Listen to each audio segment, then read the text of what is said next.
Daniel Meyer, Music Director of the Erie Philharmonic, and it is a great pleasure to spend this coffee chat with two friends of mine, and they're also colleagues of mine at the Erie Philharmonic. We're talking to Megan Kelly, who's Community Programs Director of the Erie Philharmonic. She's a member of the wonderful staff.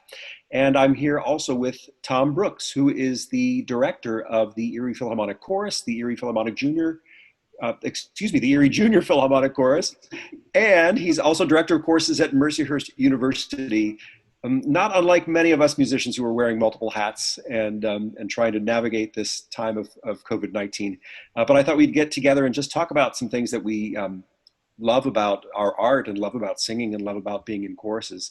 And I wanted to start with you first, Megan. Just wanted to get a little bit of background on you. Do you remember when you first started singing and when you were getting involved and excited about participating in choruses? Yeah, so I actually, I know a lot of people start singing when they're in elementary, middle school, and we, really push for that.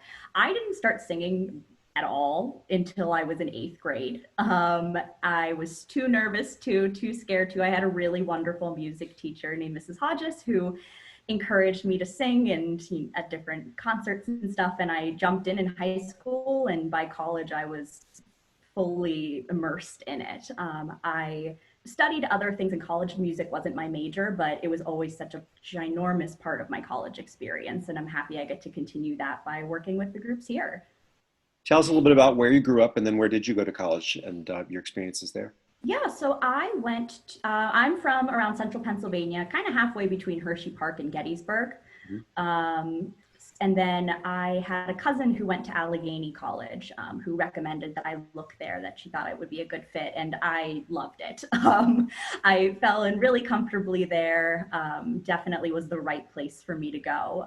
I was a communication arts major, psychology minor, but otherwise pretty much lived in the music department. I was in, at one point, 4 different ensembles, and I worked there as well. I was our personnel and publications manager. So it allowed me to realize that there was a back end of music. It was something that I never considered before. I knew I loved music and I wanted to I knew I wanted to work with kids, but in a slightly different way. And this worked out well in that it gave me some good planning experience. We took a tour to New Zealand for 2 weeks. Wow. I was able to help plan as well as participate in. And it just kind of worked out that my senior year, we were doing a joint concert with the Erie Philharmonic. We performed Brilliance of Beethoven. Professor Alec Chen was on it, and the Allegheny choirs. So I got to meet the chorus, work with Tom, meet the staff of the Erie Phil, and I graduated and the job opened up and here I am. It all moved very nicely into itself. Tom, how about you? Do you remember your initial interest in choral singing or getting involved in singing in choruses? Well, yeah, it started in high school, which is kind of interesting. My whole family sang. My dad was a good amateur choir director, and my mother liked to sing. And we'd sing in the car. We didn't turn the radio on. We just sang all these things, and we harmonized as we went. So it just grew. My grandparents were Salvation Army officers. My grandfather was a band director. So, music was all around the house at the time. And I got into high school and went to Allstate 3 years. And the last year I was there was a guy by the name of Jerry Mack, who I believe is still alive. Was a really dynamite conductor then, at that time in his life. And I remember turning to the kid next to me and saying, "Hey, I want to do this when I grow up too." Now I haven't grown up, but nonetheless. And he looked at me and says, "Yeah, well, you're not going to do that. That's what everybody says when they're here." And it was interesting. The 10 years from that time, I was at the Art School of Music as Jerry Mack's associate. Wow. Which was kind of cool. I mean, it was at that point that I realized, wow, I like this. This is good, And this is the kind of director I want to be. He was dynamic, And so you have somebody to model. It was kind of fun, really. It's nice to have models that you really admire and that you want to emulate. It just makes it all the more easy when you actually get the opportunity to stand in front of other human beings and you have to figure out what to do. Because if you think about it, the art of conducting can really only be practiced if you're standing in front of other human beings who are willing to be led by you. And I think you really hit on an important aspect of it, which is that personality is the thing that will draw you in. That's the thing that Absolutely. galvanizes you and says, "Oh yeah, I want to do this with everybody else. I want to be there for you. I want to give you my best." And it's just fun to think about those mentors. I was singing as early as I could remember. My mother was a vocal music teacher in the public schools outside of Cleveland, Ohio. And so she would sit us all down at the piano keyboard and have us sing along and hum along and let us plunk out notes on the piano while she was singing and teaching us songs. So we learned, all the basic children's songs and went through all those songbooks, and then that turned into instrumental instruction too. But I think singing was always an important part of my life, and I feel like, I actually, as much as I'm an instrumental conductor, I do a lot of singing in rehearsals because it's just a quick way to communicate what I'm after. But I do have a lot of fond memories of those first choral directors, particularly in school and high school, and then into college. And my mentor at Denison University was really the one that helped me launch my career in music in terms of being a conductor, because I'd never even conceived of that as a path until I actually made it to college. And I think another interesting point of intersection for all three of us is this idea of liberal arts education. Yes. Tom, you're very much involved at Mercyhurst now again. And of course, with your experience, Megan, at Allegheny, you have this idea that it's a fertile ground to just discover. You're not necessarily tracked right away into one pathway. And I think it's that discovery that helps us kind of find our way. I mean, would you agree, Tom?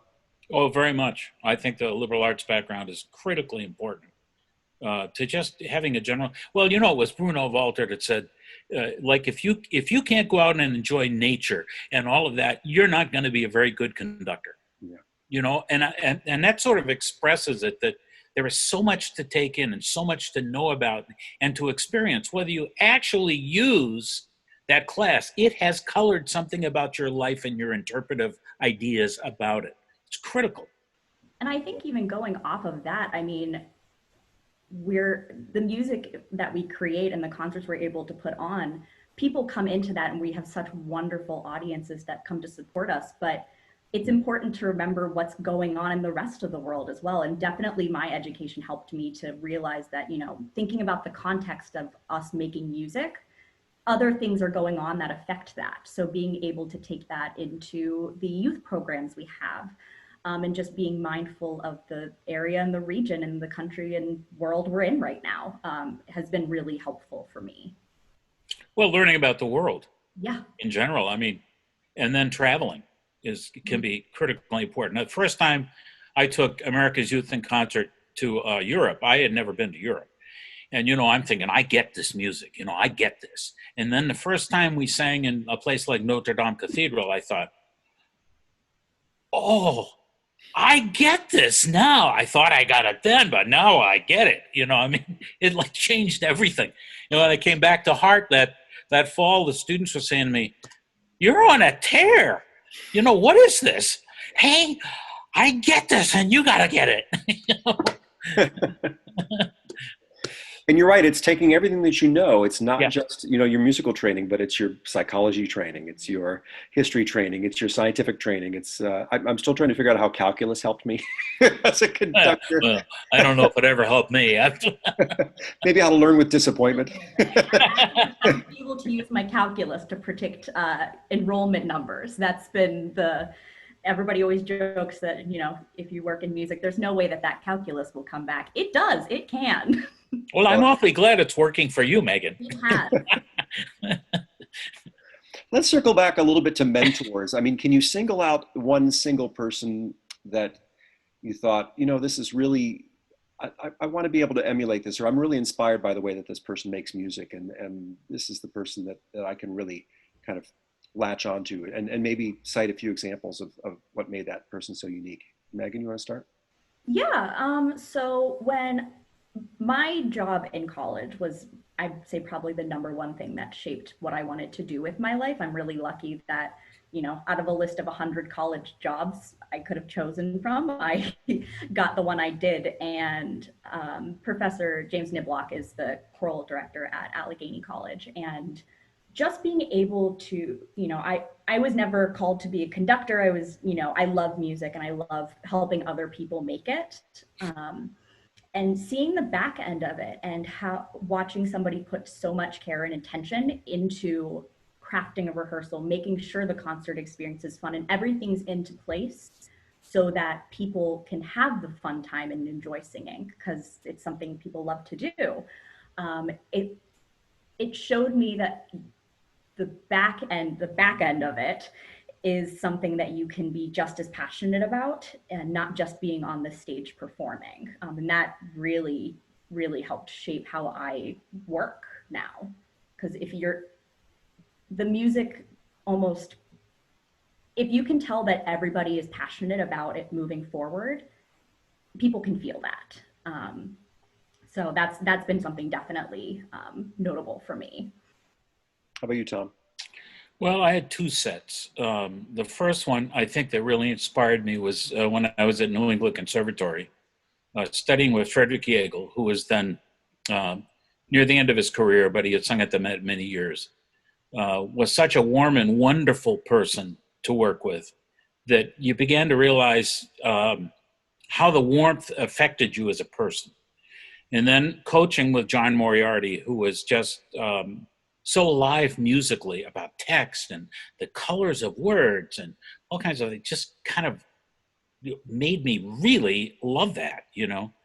And then when I went to the Hart School of Music, I was so fortunate. I had been there through the summer, and it came to the fall, and there were three senior profs who said, "Hey, we want to take you to lunch." And I said, "Oh, okay." One of them was the head of piano, Ray Hansen.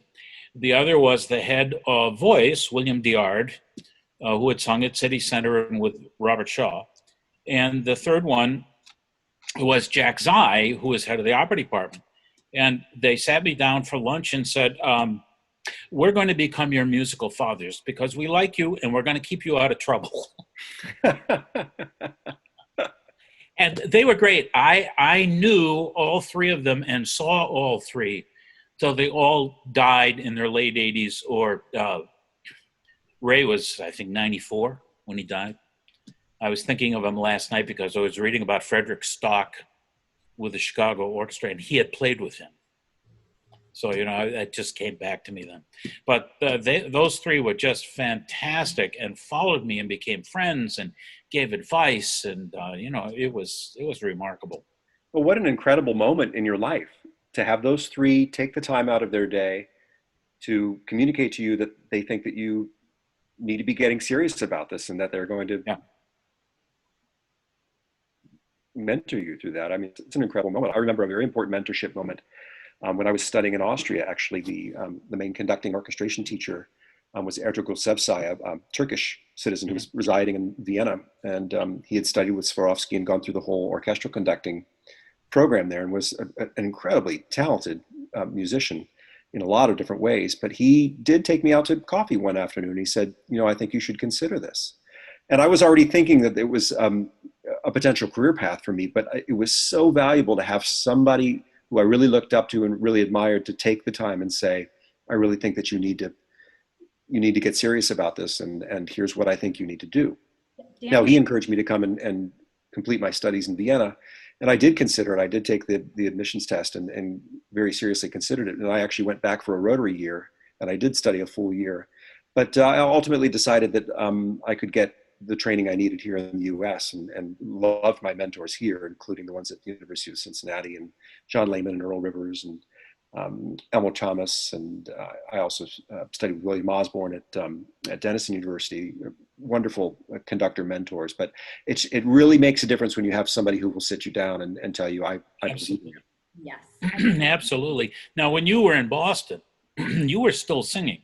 Because I've kidded you about the fact that I have you on a couple of recordings. That's right. I should have brought them right over here. They're back over there. It's absolutely true. I helped put myself through graduate school by singing. I was a paid member of the Church of the Advent Choir, which was a wonderful 16-voice professional chorus that sang every weekend at High Mass at this beautiful Episcopal. Sorry, they're not Episcopal. They're Anglo-Catholic. There's a distinction. Yes. Anyway, but we sang incredible Renaissance masses and repertoire. You know, Dufay, Josquin, Guerrero. I mean, just incredible music and things that you have to really rely on your capabilities as a musician, particularly when they started transposing. You know, Yeah. as you both know, you know, sometimes a chorus will start off in one key and wind up in a different Yeah. one. Right. And rather than fight it, you just say, okay, let's Okay. transpose this and sing it in the key where Yeah. everybody's starting to migrate, Yeah. which drives the people crazy that have perfect pitch. But it didn't bother me. I don't have perfect pitch, but I have pretty good Yeah. note reading skills. And of course, the relative pitches didn't bother me if we were singing a little bit out of key, but it really completely disturbed the musicians that had perfect pitch because they can read a note and sing it precisely. And then they're constantly trying to make those calculations in their head as they're going along. Must have been really difficult for them to do. I don't think people realize that to be a paid singer in that setting in Boston is quite an honor, because there are a lot of singers looking for jobs in Boston. You know, so, and you made a recording. On one recording is a countertenor, right? And It's the true. other one is a baritone. It's right? absolutely true.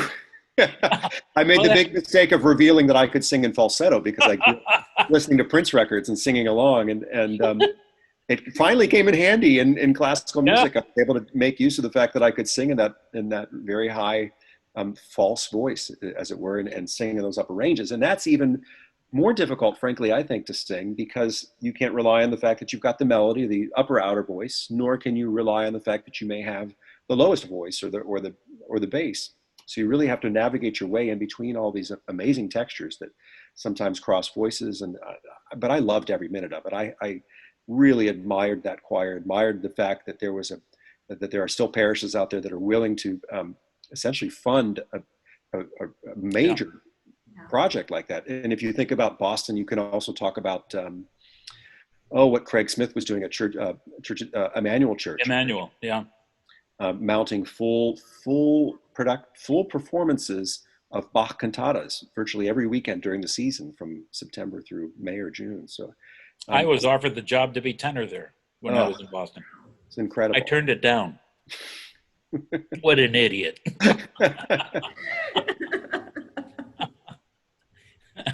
Well, tell me a little, now that we're into the pandemic, singing, which we always thought was fun, is now somehow a dangerous activity. What is the latest research? What have you heard? What sorts of things are happening? I know, Tom, you have to make some decisions about what's going to happen in the fall with your singers at Mercyhurst. Megan, of course, I know you're grappling with these issues with the Junior Philharmonic and the Junior Philharmonic Chorus and the Erie Philharmonic Chorus. And what sorts of things are being discussed at this point about a path forward? Well, Megan, do you want to start with the Philharmonic Chorus?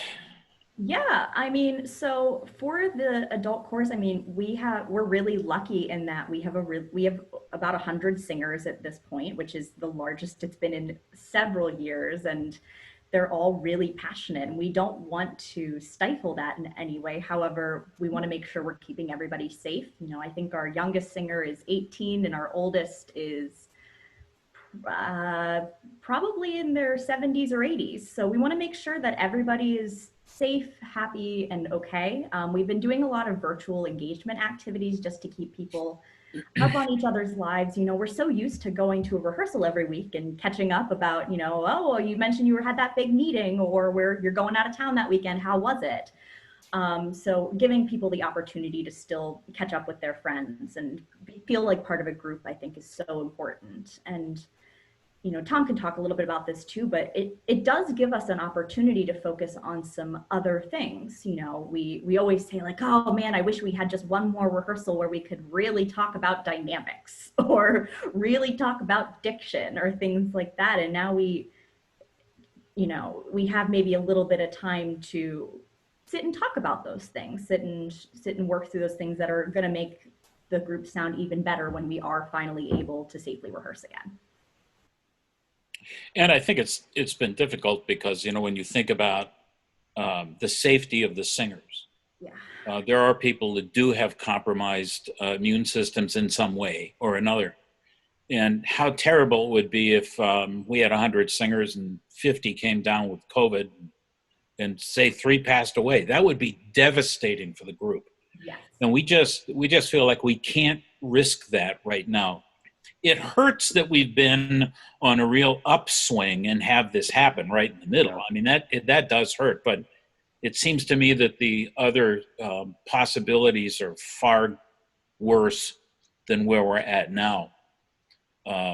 So we're just, we're watching all of the latest surveys coming out. There's another one coming out on singing on July 25th from University of Colorado Boulder. We'll be on top of that one, and we'll see whatever is happening. At Mercyhurst, we're faced with a situation that it's part of the curriculum. Right. It has to be there for the majors, and so how do we manage to make that happen if it's in person? And we've been talking about that. I mean, when you sing, they know that the aerosol goes at least 12 feet in front of you. And they're talking about 6 foot. We have a 6 foot, a distance that we're supposed to keep. But when you sing, it can go so much further than that. And we know that it does. And then the fact that the aerosols will stay in the air for 4 to 5 hours just sitting there. Well, if you're doing a rehearsal for an hour, how much is that being built? How many aerosols are being built up in that room? Then it's really getting to be dangerous. And, if you have a wonderful HVAC system and everything else, but even commercial HVAC systems, I'm told 80% of it is recirculated air. Only 20% is fresh because they want to save energy, so they don't have to reheat it all. There's all of these factors that have to be taken in to consideration for this.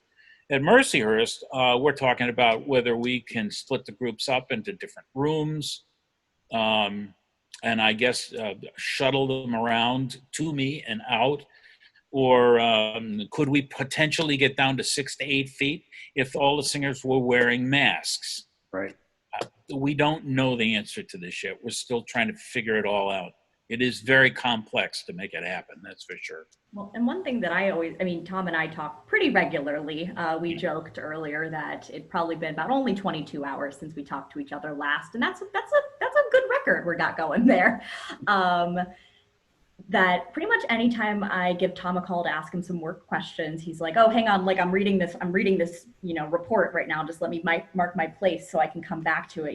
It's good to have a colleague that I know is doing the research, and really we're both on the same team of trying to make sure obviously the goal is we want to sing together. That's what we love to do, but making sure we're making smart, informed decisions, I think, is so important. I think that's the point. It's such a social art, particularly choral singing. There's such a camaraderie that comes with choral singing. What I love about it is that everybody's in the same room working towards the same goal. And you may have, a physician who just got off of his or her duty, or a school teacher who just had a very, long and taxing day dealing with little kids, or, any number of walks of life. But there's a wonderful array of talent at your disposal there, and personalities that genuinely love music and love making music together. And as you said, Megan, I mean, it's heading to the restaurant or the bar afterwards just for the camaraderie is probably just as important to everyone as the actual music making. So that's another really critical element of what we do. And believe me, symphony musicians aren't any different. I mean, there's the carpool home. So our musicians who come from Cleveland or Pittsburgh are forming friendships and bonds with people that they travel with. And then if it's the night between the dress rehearsal or the second to last rehearsal and the concert day, a lot of them stay overnight in Erie with friends or with board members or supporters, or where they stay in hotels. And it's another chance to grab a bite to eat or socialize or get a chance to interact with each other. And I think the psychology of that and not having that is tough. I mean, I miss that. I certainly miss the camaraderie of being together with people and making music. I mean, just the psychology of everybody being committed to the same thing and then not being able to be together is tough for me. But, we're talking about just basic health concerns. We're talking about making sure that people stay safe in what they do. And I mean, I don't think any of us thought that we would be here at this point in the summer. I think all the plans that were made with universities and schools that were hatched 6 weeks ago were all assuming, this curve, where we would be right about here. And that by the time they start school, we would have very minimal cases of COVID, and it's quite the opposite at this point. It's just enormously frustrating Yes. and just tough to cope with. Well, it's got to be extremely frustrating for you. I mean, you've got a whole season that you have to deal with, and how do you even plan for next season? What, we look at it now, and Megan and I were talking about this yesterday. We don't know for sure that there'll be a vaccine next summer. That's right. I mean, everybody's, No. even the orchestras that are saying, "Oh, we're closing up and coming back in January." I mean, what's to make January this magical time when we can just get started and do everything as we did? I think they're really just buying themselves some more time to figure this out. I mean, this is such a jarring thing for all of us that it's taking this much time to retool. And I'll be honest with you. I mean, we have retooled and reconceived ideas for next season multiple times. Yeah, I know. And we learn new information about the disease, or we learn something about what we can and can't do, and that flips everything on its head and makes us retool that. So as you know, that's it's a moving target. Yeah, and moving quickly too. Yes. We were talking about July, back in March, we're like, okay, well, our plans will be able to resume in July. Like, it's July, we have so much time. And, now we're working from home still. The Eriefield staff has been home since March. And it's so funny looking back at my computer and looking back at my files being like, oh, I made this schedule in March and I made this one in May. And it's really funny how I thought that those were going to happen. But you just got to keep rolling with the punches, making sure that everybody's safe is obviously the number one. My hard drive can handle the extra files. Well, we've been working a lot, Megan and I, about just making sure all the ducks are in a row for each scenario. Right. Yesterday we were back and forth about trying to get a good Russian diction guide for Nevsky. Can you tell me when we'll do it? No, probably not. But I mean, at some point we'll do it. And so we want to get everything in line that we possibly can to go back to work at full speed as quickly as possible. And to some regard, this actually buys us more time to focus on some of those things that we may not have had that much time to work on when we were preparing for the performance. So, I mean, part of it is just trying to kind of stay in the game, keep your head in the game, keep your spirits in the game, and realize that we will come out on another end of this, but none of us know precisely when that's going to be or what it's going to look like. I mean, the world is going to change for sure. I mean, we're not going to look at our lives in the same way as a result of this, just like any major event does. But this is something I don't think any of us could predict and understand what happened to us. But let's shift a little bit to wrap things up with maybe a favorite recipe or a favorite guilty pleasure, or have you been binge watching any shows recently? Are you a new member of Netflix? So what sorts of things you've been doing to kind of fill up a little bit of the extra time? So I've been doing a lot of cooking and baking, being home, and just, I never realized how just, throughout the day, if you're trying to make your food portable all the time, you're going to eat different things. So I've been excited that it's summer and there's lots of fresh fruits and vegetables to cook and bake with. I am a very big fan of the TV show NCIS. I have not met another 24-year-old person who shares that same view. But I'm starting from the beginning again. I watched to season 13 and then got busy in college. There's, I think, 18 seasons now. So we're starting back at season 1. So those have been two of my big things. Also just miscellaneous art projects. I've stopped and started and stopped and started. And it's interesting to look from March back to be like, wow, this was my big thing in March. Like in March, it was painting. And now it's TV. And who knows what September will be. How about you, Tom? Well, there's a couple things I've been doing. Susan and I started watching the Turner Classic Movie Channel, watching all those old black and white movies from way back when. We've had a lot of fun doing that. Yeah. Other than that, of course, I've got a lot to do here on this property. So we've reconditioned one of the small garden houses, and I'm painting that now not artistic painting, Megan, just painting. Regular painting. Yeah. And, by the time I get through fooling around with equipment and everything, and mow all that I have to mow, which is quite a bit, I'm just busy right there.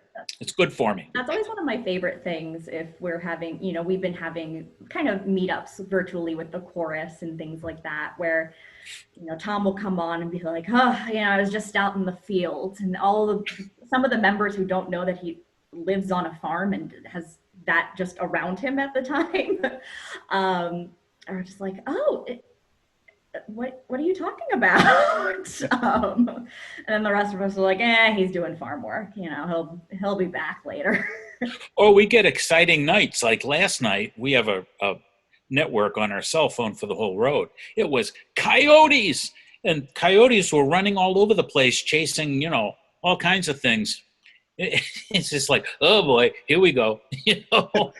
I notice our family's paying a lot more attention to nature also. We've got a couple bird feeders that we just installed near our windows, and we're just having a lot of fun kind of identifying who they are. And we're seeing the same cast of characters. It seems as if the same birds keep coming back, and now we're contending with a squirrel. We haven't figured out yet how to outwit him, but it's hilarious because he'll just stare us down. He'll sit there right in front of the window and look right back at us and say, "Are you going to move yet so I can go get that bird feed?" Yeah. It's true. Well, we had a flower garden that a rabbit cleared out the other night. He just thought, oh, these are tasty. Thank you. And I looked at him through the window, and he looked at me and says, oh, went right on, They don't care. No. Not at all. Well, Megan and Tom, I wanted to take this opportunity to just thank you both, because it's been a real joy to get to talk to you, and I love working with you both. And you're both such integral parts of what we do at the Erie Philharmonic, and you have such a big impact on our community that I wanted to share that with you and let you know how appreciative we are of you both. But also to stay the course. We've got a lot of people that depend on us and care about our health and our survival, and we're doing our best to make sure that we're going to get back as safely and as quickly as we can in front of our audiences and be music makers and enjoy listening to music as well, live music. There's just nothing quite like it. So cheers to you both. I don't have my coffee cup here. I probably should clink it with you virtually. Well done. All right. Well, thanks to you both. All right. Thank you, Daniel. Thanks for chatting. See you, Daniel.